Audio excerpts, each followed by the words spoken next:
Hello and welcome to another match reaction show on Football Talk Podcast. My name is Ozzy and I'm your host for today's show. Now, this was the game of the Highline, end-to-end football. Great for the neutrals as Aston Villa drew 3-3 against Liverpool. Now, that result doesn't secure Champions League football for the Villains, but they're one step away depending on tomorrow's game between Tottenham and Man City. But let's discuss the present and review the game. But before we begin, please don't forget to hit the like and subscribe button. This is also a calling show, so if you'd like to come on and have your say, the link is pinned in the live chat. So let's start with the first half. The game started very positively for Liverpool as we surprisingly took the lead in the opening minute as Martinez makes a complete howler from Elliott's cross. Villa then equalised in the 12th minute. Watkins gets the best of Kwanzaa on the left channel, squares it to Tielemans, who places the ball into the bottom corner from outside of the box. Liverpool then make it 2-1, and it was almost a goal for Joe Gomez, but Martinez tips the ball away, but only as far as Gakpo, who scores from close range. Villa had a fantastic chance to make it 2-2 after Leon Bailey fizzes in a low cross into the 6-yard box. Diego Carlos slides in but completely misses the ball. Huge opportunity as Watkins was literally standing alongside him. Then moments later, Diaby is through on goal, one-on-one, but blazes his shot over the bar. Poor miss from the French winger, who was actually having a good game at that stage. And that's the first half, a very open game, and you can get the feeling that there will be more goals, and that's exactly how it panned out in the second half. Now, it didn't take Liverpool very long to score in the opening minutes. In fact, it caught me by surprise during the watch-along. Elliott with a fantastic whipped cross from the free kick. Jerome Kwanzaa leaps in the air and produces a bullet header, posting in. What a finish from the defender. And that's his first goal for Liverpool. A proud moment for him and his family. VAR was involved in the game as there were a few offside decisions that needed to be made. I thought the one that Liverpool scored where Diaz was through on goal appeared onside to me. No lines were drawn, but hey, that was the outcome. And unfortunately, the game continued. Liverpool and then Aston Villa made some wholesale changes to their lineups, but it was Villa's substitutions that made the impact. A mistake from McAllister, who gives the ball away, leads to John Duran smashing the ball from outside the box. Great finish from the striker. Darwin Núñez comes off the bench and hits the back of the net for Liverpool as he goes through on goal and applies a composed finish. But unfortunately, the goal was ruled out for offside, an area he still needs to work on. But in bizarre fashion, Villa somehow find the equaliser. Mr. Diaby applies a half turn, drives with the ball, hits a through ball towards Duran, but somehow hits his knee and goes past Alisson. And unfortunately, he's left flat-footed. Talk about fluky goal when you see it. But that's not the end of the game. Villa almost got the winner during stoppage time as Diaby is through on goal. Similar position to his effort just before halftime. But this time, he hits the target. But Alisson steps up and produces an unbelievable save to deny the attacker. And that's the end of the game. Now, I don't feel too downbeat in terms of the result. Because to be brutally honest with you guys, the game itself didn't really have much value in terms of our season. But I guess for the neutral, it was a great game. And you have to give credit to the opposition. Well done to Villa, showing a lot of fight in the game. And for me, I believe they've secured fourth place. Now, I don't really see Tottenham troubling their pursuit into that Champions League spot. So yeah, it remains to be seen as we've got a big game coming up tomorrow. But in terms of today, let's do the player ratings. And if there's any callers, I'll get you on after the player ratings. So let's share the graphics with you guys, and then we can take it from there. So let's begin with Alisson. So I'm trying to think in terms of the goals. Was he at fault at any of them? The Tielemans one? No, it was a good effort from Tielemans. And then I think, was he at fault any of the goals? He had a couple of shaky moments where he gave the ball away, but nothing for me to be like, oh, he should have done better. That was the only sort of weak point in terms of Alisson's performance today. In terms of his aerial challenges, he was fine. The Duran shot, that was hit with pure venom, so a difficult one. Unfortunately, the third one, it was such a fluky effort where it caught him off guard, caught him flat-footed. So unfortunately, I can't really pinpoint the blame on Alisson there, but he made that vital save in the final few minutes with Diaby, who could have actually scored the winner there. So we have to give him a bit of positive ratings in terms of that save there alone. So for me, he gets a 7.5 out of 10. Trent Alexander-Arnold had a decent game for me. Very good on the ball in terms of his distribution. He was fine as well, but for me, didn't really have a major influence on the game as such. So for me, he gets an average rating of 7 out of 10. Kwanzaa for me actually really stood out. I thought he was fantastic today. In the first half, he made so many blocks. And when I was doing my watching, I feel like every time there was a block from the Liverpool defense, it was normally Kwanzaa that was the man involved. So I thought he was fantastic in terms of making crucial blocks. Defensively was really good as well. Only downside was the Tielemans goal, where I feel like he should have done better in terms of handling Watkins, let him go past him far too easily, and didn't really use his body. In that situation, you're supposed to body check him or go shoulder to shoulder just to apply more pressure on the attacker. He went past him with complete ease. So that was probably one downside to his performance.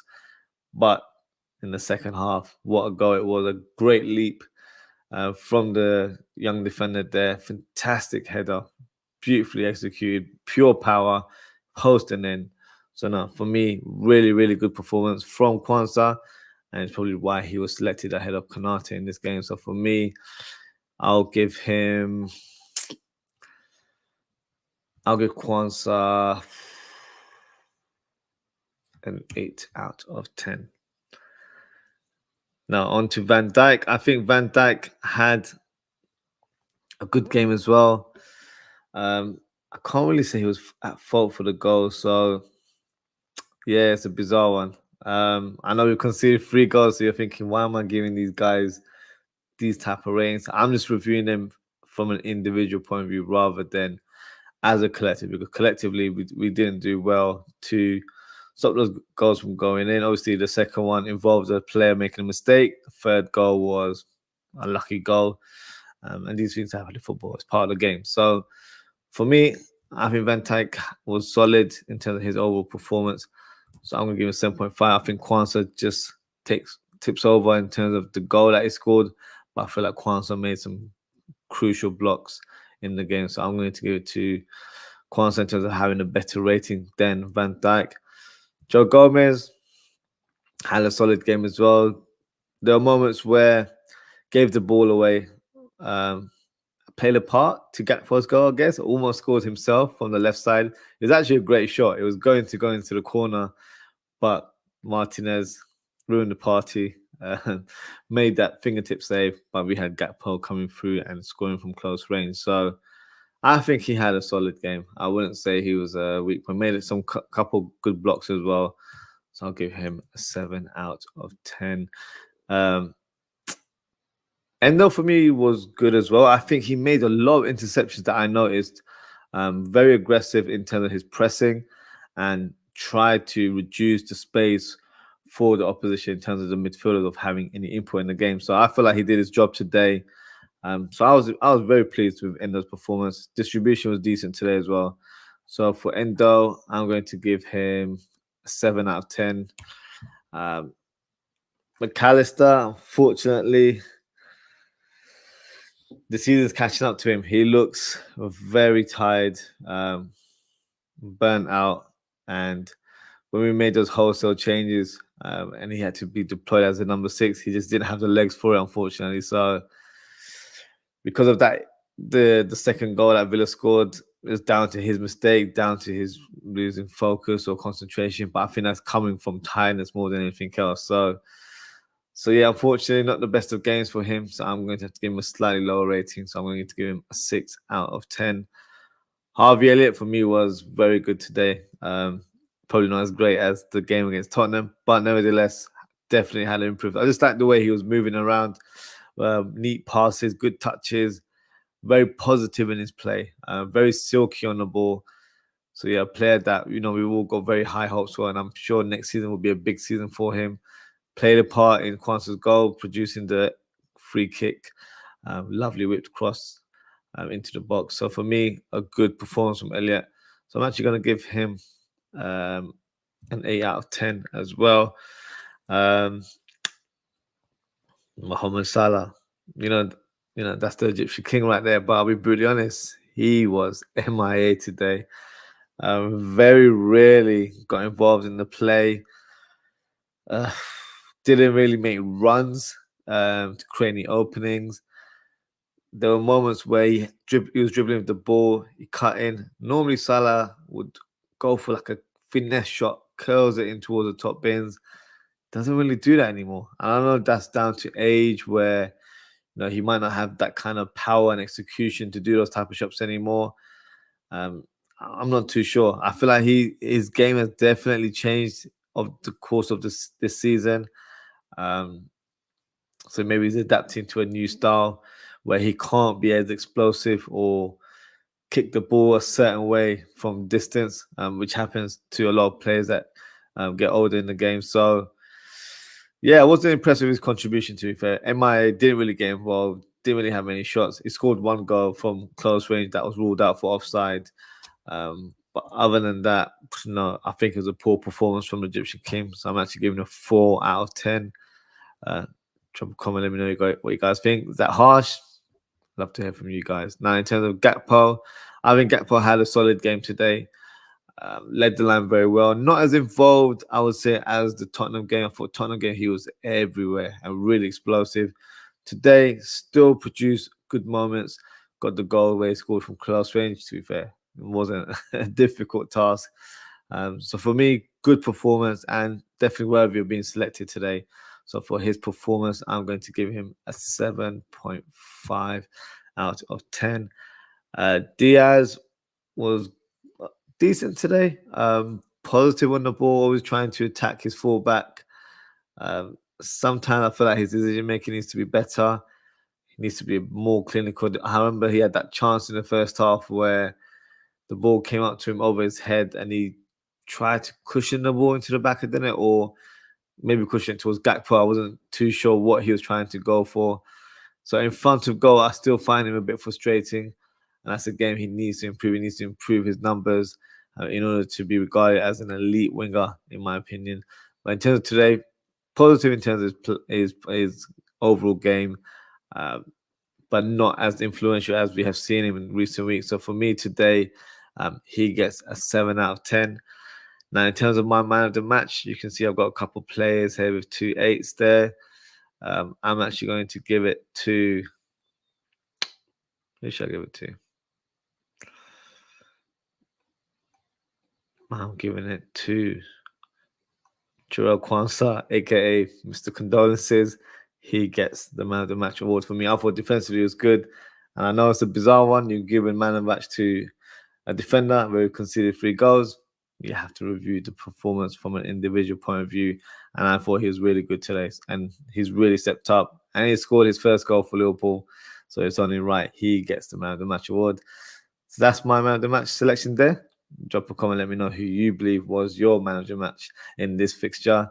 Now, before we conclude the show, let me quickly put on the substitutes and review them, even though a lot of them came on around the 72nd minute. So only played about just under half an hour, to be fair. So a bit of, actually played a lot of minutes, but didn't really have much impact in my opinion. But let's go through them together. So OZZWRLD came on for Endo.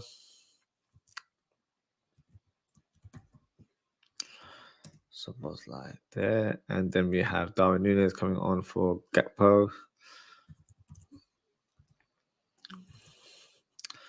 Gravenberch coming on for Harvey Elliott. And then we have Jones on for Diaz.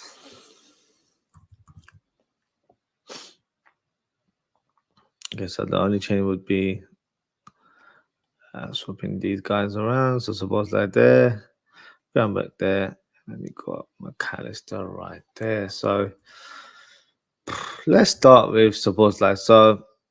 A better cameo than previous games where he's come off the bench. First touch or first impact was a shot on goal where he tried to dink it off Martinez. Martinez ended up pulling off a good save from the shot there. So good positive moment there.